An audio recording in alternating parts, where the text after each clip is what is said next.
This was the moment 1,000 people pledged to use Jedburgh swimming pool if it was reopened.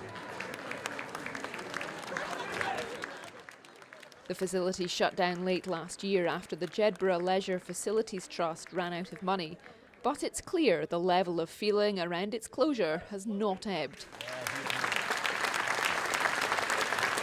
This meeting was held by Jedburgh Community Council last night to gauge the level of interest in reopening the pool, and with people queued out the door, the message was heard loud and clear.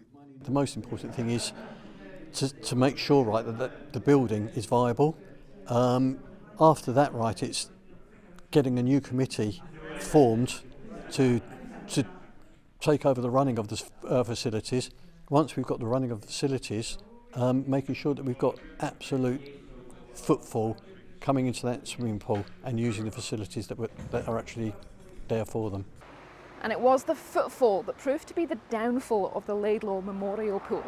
Figures show that the number of people using the facility never returned to pre-pandemic levels. And then the energy crisis hit, causing the cost of simply running the building to soar. And as a result, the Trust ran out of money.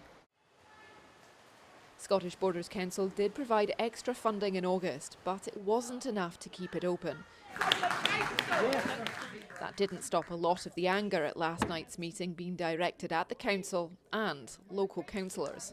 I think it was an opportunity for us to show exactly how much the council had supported that pool. I mean, nearly £1 million over the last 5 years, and that's just one funder as the council. So, to be honest with you, it did give us an opportunity just to tell that story, and I think that's probably helped a lot of the conversations and allows, any future plans to be shaped. The reopening of the pool depends heavily on becoming financially viable and on the results of a review being done by Scottish Borders Council looking at all leisure facilities across the borders and the long-term future of this building. There was a lot of anger and frustration from the community last night, but many are optimistic given the turnout. I do feel confident that it can happen because I've got a lot of faith in the Jedburgh people. I think they're a great community and they will support it.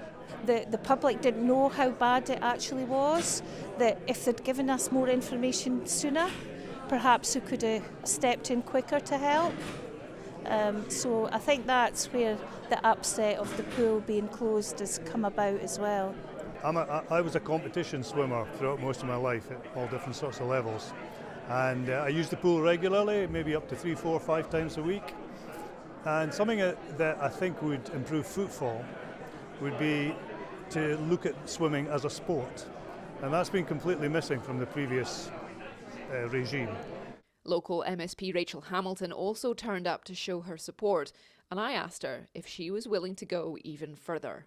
If it comes to it, would you throw your weight behind the campaign to get the pool reopened in terms of trying to find financial backing from the Scottish Government?